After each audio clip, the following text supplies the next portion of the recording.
let's make applesauce bread. I've been doing a lot of applesauce with all the apples I got, and I got 2 cups here that I defrosted. I'm going to be using a pumpkin bread recipe, which is really good and which lends itself well to applesauce bread. This video is part of a collaboration named Flour It Up. It's hosted by Amy and Ashley Martin of Martin Midlife Misadventures. They are 2 DIYers, preppers, survivalists, and they do miraculous things. They are totally worth subscribing to and watching. Anyway, every Friday they have a Flour It Up collaboration where you make something out of flour. So like I said, I'm going to be making applesauce bread. So let's get started with dry ingredients because we're going to be putting those in after we do the wet ingredients. So we need 3½ cups of flour. Baking soda, you want 2 teaspoons. 1, 2. We want 2 teaspoons of salt.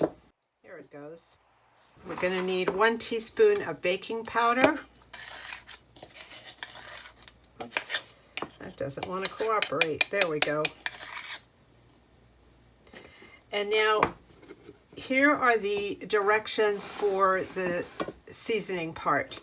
And I'm going to do something a little different, but I'll tell you what the directions are if you want to do it this way or if you want to do it for pumpkin bread. It calls for 1 teaspoon nutmeg, 1 teaspoon allspice, and 1 teaspoon cinnamon, and ½ a teaspoon cloves. I instead will be using this apple pie spice that I make myself. And I'm going to be doing a video on this, but I'll put the directions in the description box anyway. And since the amount of nutmeg, allspice, and cinnamon is about 3 teaspoons, I'm going to put 3 teaspoons of this instead. 1, 2, 3. This stuff is very good. It's great in apple pie for sure. So I'm going to mix this up right now and then set it aside. I've just warmed up the oven or started warming up the oven to 350. This you add into the wet ingredients, which we will be doing momentarily. But I wanted to get it ready. There you go.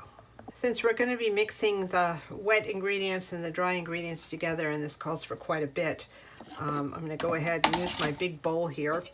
And I'm going to put in 2 cups of sugar. It calls for 3 cups of sugar, but I find it's too much. I don't like that much sugar. Even though I am definitely a sweet tooth, I can't even handle it. So let's do that. 1 and 2. And I want you to know I've had this oil since last year. It's still closed. I very rarely use oil. I use olive oil for dressings and for sauteing, but actual oil I don't use too much. I've got a Pam to spray on stuff. There we go. But I do have oil around for the occasional baking situation, and this is one of them. We add 1 full cup of oil to this recipe. Since this is a quick bread, we're not going to be using the mixer or a hand mixer, no matter how tempting it gets. They said to stir together the oil and the sugar. When you overbeat quick breads, they get all rubbery. There we go. The recipe calls for 4 eggs, so let's get them in there.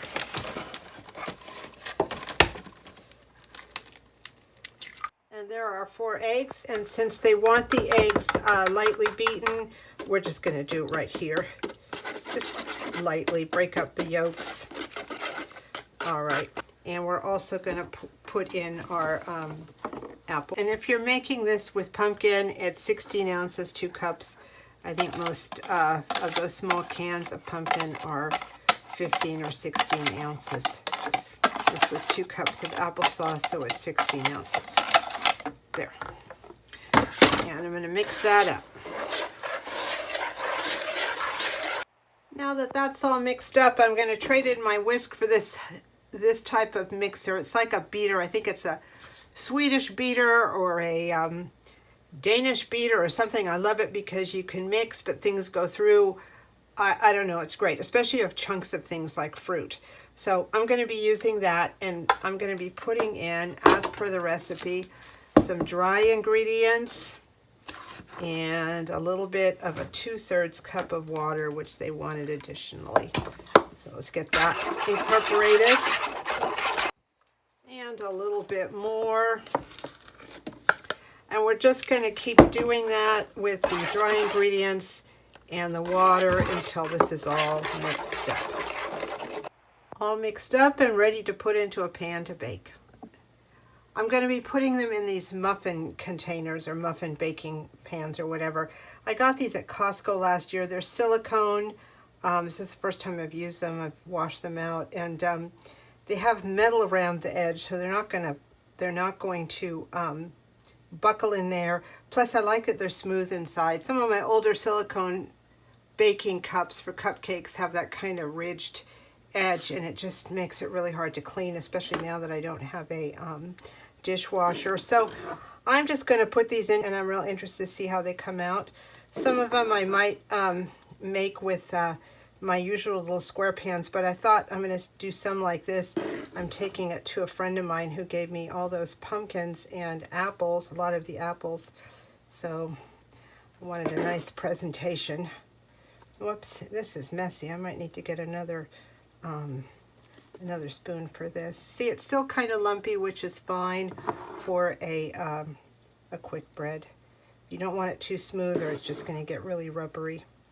I'm going to get another spoon for this. This is ridiculous. I'm actually going to try this larger cookie scoop, see how this does. You might see me run through several items here. 1,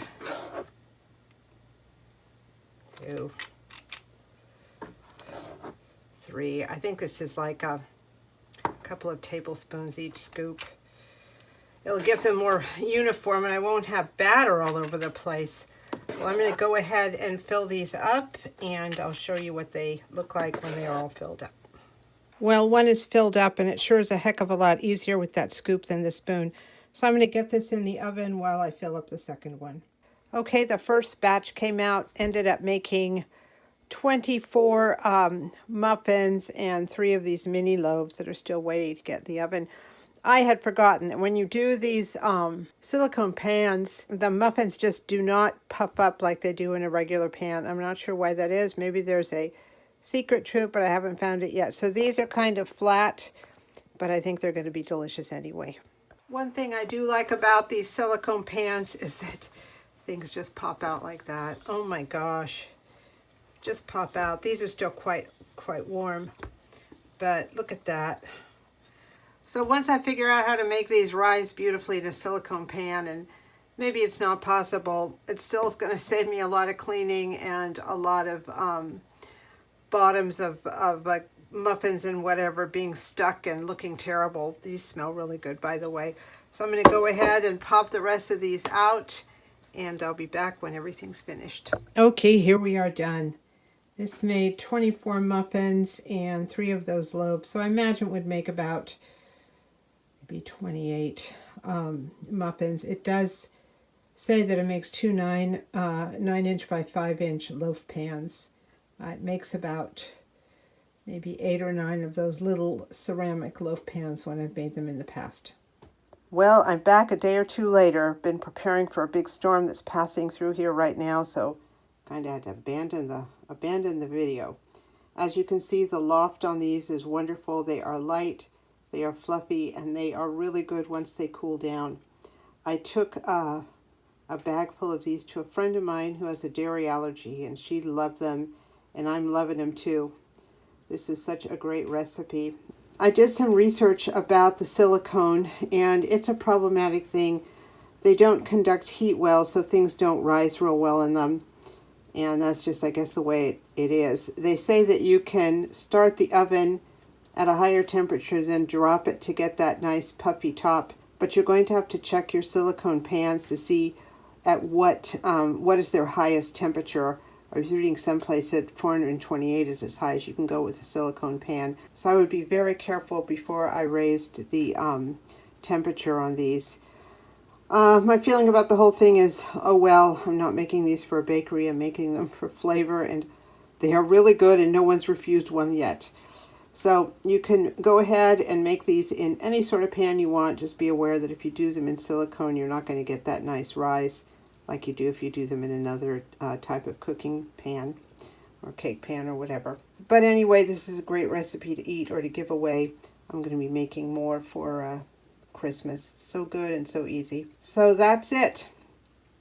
I appreciate so much your being here with me, and thank you so much for watching.